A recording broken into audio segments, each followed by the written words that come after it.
Original sin is cellular aging.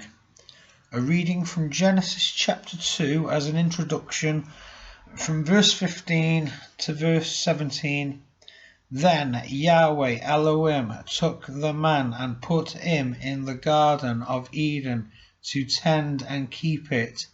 And Yahweh Elohim commanded the man, saying, Of every tree of the garden you may freely eat, but of the tree of the knowledge of good and evil you shall not eat, for in the day that you eat of it you shall surely die. Right, first of all, preliminary points. Adam lived for 1,000 years. With God, 1 day is 1,000 years. So therefore, the day he ate it was a period of 1,000 years, because Adam lived for 900 and something years. So this explains this little part of it. So, original sin is cellular aging. First of all, we need to explain what is sin. Sin, a noun in Greek, also a verb.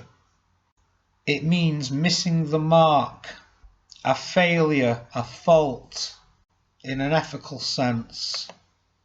Missing the mark is a literal meaning, though. It's like an archer and he's shooting an arrow and he misses his target. That's what the literal meaning of the word sin is. And the symbolic or ethical meaning is a fault or a failure. Sin, in its most comprehensive definition, is to miss the mark, whether morally, transgression, or physically. That is, literally. Mankind was initially created with the intention of sharing in God's glory, both physically and morally. Mankind has missed the mark both physically and morally due to the events in Eden. We are created in the womb in that fallen state and thus born in sin. That is original sin. The original sin was an act of disobedience. See Romans chapter 5 and verse 19. I'm going to quote from this later. Genesis chapter 3 and verse 17. And to Adam he said, Because you listened to your wife's voice and took to eating from the tree concerning which I gave you this command, you must not eat from it. Cursed is the ground on your account. In pain you will eat its produce all the days of your life, and thorns and thistles it will grow for you, and you must eat the vegetation of the field. In the sweat of your face you will eat bread until you return to the ground, for out of it you were taken. For dust you are, and to dust you will return. So the word sin means missing the mark, and the word sin is used in two major ways in the scriptures, morally and physically. It signifies in the first place the transgression of God's law, and in the next it represents that physical principle of the animal nature which is the cause of all its diseases, death, and resolution into dust. It is that in the flesh which has the power of death, Hebrews chapter 2 and verse 14, and it is called sin because the development or fixation of this evil in the flesh was the result of transgression or disobedience. And if we read from Romans chapter 7 and verse 13 to verse 20, we can see how sin is this physical principle within us. So Romans chapter 7 and verse 13. As then what is good become death to me? Certainly not, but sin, that it might appear sin, was producing death in me through what is good, so that sin through the commandment might become exceedingly sinful. For we know that the law is spiritual, but I am carnal, sold under sin. For what I am doing I do not understand. For what I will to do, that I do not practice, but what I hate, that I do. If then I do what I will not to do, I agree with the law that it is good. But now it is no longer I who do it, but sin that dwells in me. For I know that in me, that is, in my flesh, nothing good dwells. For to will is present with me, but how to perform what is good I do not find. For the good that I will to do, I do not do, but the evil I will not to do, that I practice. Now, if I do what I will not to do, it is no longer I who do it, but sin that dwells in me. And we can compare this with Romans chapter 5 and verse 12. That is why, just as through one man sin entered into the world, and death through sin, and thus death spread to all men, because they had all sinned. So Adam broke God's law or commandment, and was judged unworthy of immortality, and sentenced to return to the ground from whence he was taken, a sentence which defiled and became a physical law of his being, and was transmitted to all his posterity. See Genesis chapter 3 and verses 15 to 19 and verses 22 and 23. 2 Corinthians chapter 1 and verse 9. Romans chapter 7 and verse 24. 2 Corinthians chapter 5 verses 2 to 4. Romans chapter 7 verses 18 to 23. Galatians chapter 5 verses 16 and 17. Romans chapter 6 and verse 12 and chapter 7 and verse 21. John chapter 3 and verse 6. Romans chapter 5 and verse 12.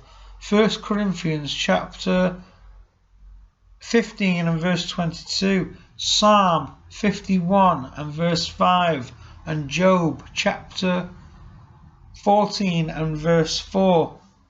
So what Romans chapter 5 and verse 12 is saying, and thus death spread to all men because they had all sinned, this is telling us that sin in the flesh is hereditary.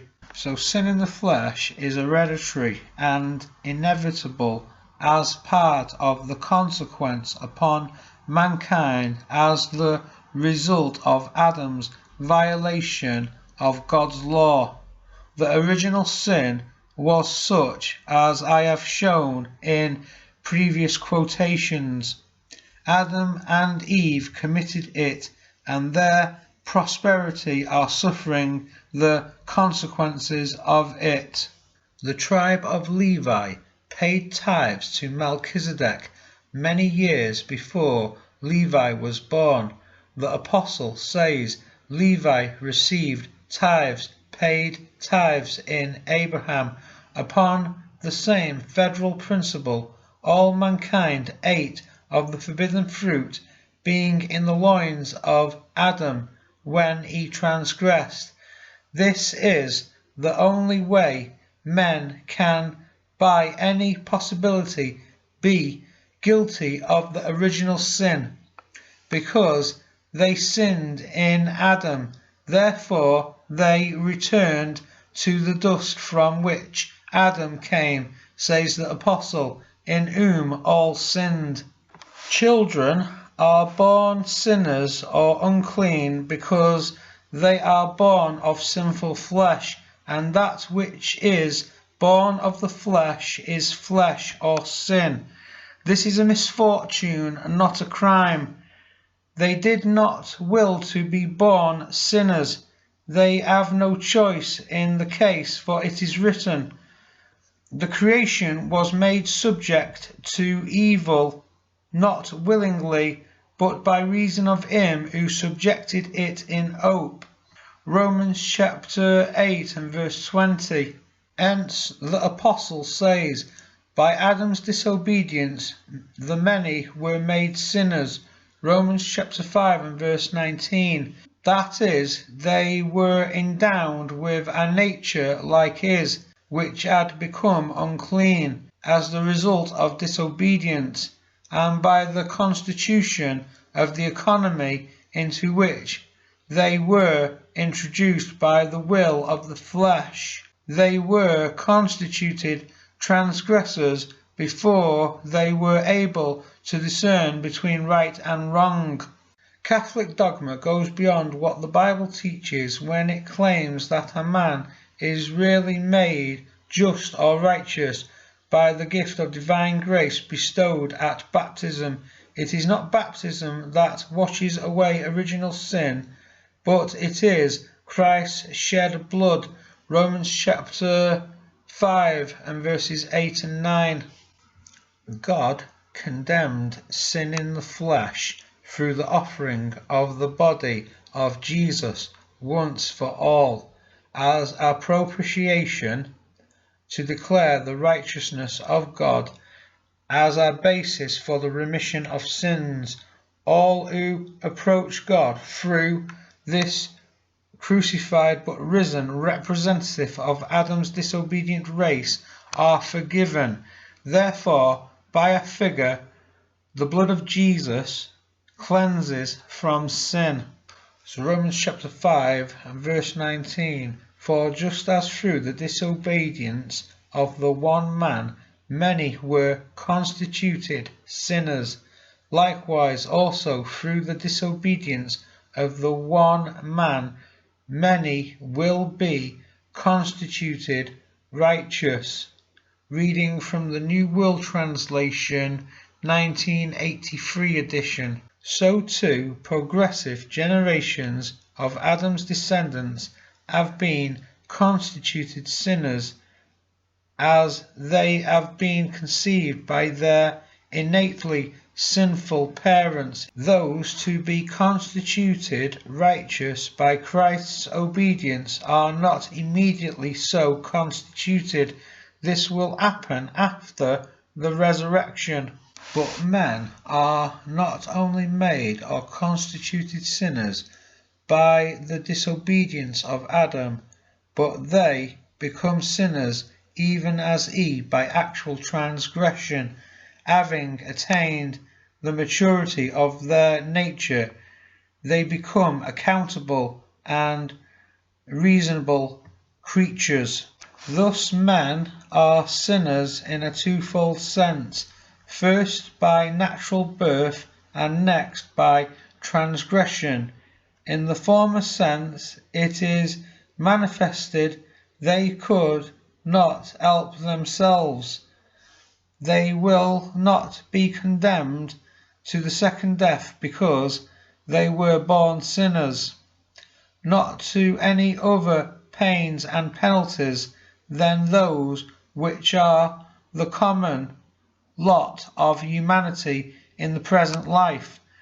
They are simply under that provision of the constitution of sin which says, dust thou art, and unto dust thou shalt return. Man in his physical constitution is imperfect, and this imperfection is traceable to the physical organization of his flesh, being based on the principle of decay and reproduction from the blood, which is called cellular aging, which acted upon by the air becomes the life of his flesh. All the phenomena which pertain to this arrangement of things are summed up in the simple word sin, which is therefore not an individual abstraction, but a concretion of relations in all animal bodies and the source of all their physical infirmities. Your cells are programmed to divide, multiply, and perform basic biological functions, but the more the cells divide, the older they get. In turn, cells eventually lose their ability to function properly. Cellular damage also increases as cells get older. After the fall, the deity changed the physical makeup of Adam and Eve. The cells of their body would now multiply and divide and lose their function over time, thus causing old age. Also, cells can malfunction from the very start. This is why women have miscarriages, infant mortality, child diseases like childhood cancer, and why many adults get diseases that kill them off before they even grow old and die anyway. We were all born of original sin, and we continue to sin as we grow and age. Aging is the gradual molecular and cellular damage as a side effect of the normal operations of the body. Even plants and animals are corruptible. They grow old and die. Death is a biochemical reaction, and every plant has to die one day. Plants die naturally because of a series of events that leads the cells of the plants to deteriorate. With age, the replacement of cells and tissues becomes very slow. Thus, cellular aging, cellular damage, is a scientific way of explaining original sin or sin in the flesh. The nature of the lower animals is as full of this physical evil principle as the nature of man, though it cannot be called sin with the same expression because it does not possess them as the result of their own transgression. The name, however, does not alter the nature of the thing. So with animals and plants it cannot be called sin, since they have not transgressed. When I say sin, I mean sin in the flesh. It cannot be sin in the flesh because it, for animals and plants to be in the dying state, is not defiling in God's sight. But for man it is, because we are in the physical similitude of the Father. Original sin is the Christian doctrine that holds that humans, through the fact of birth, inherit a tainted nature, which is the root and fountainhead of all actual sins or transgressions. Therefore, this is why the body needs to be redeemed by resurrection.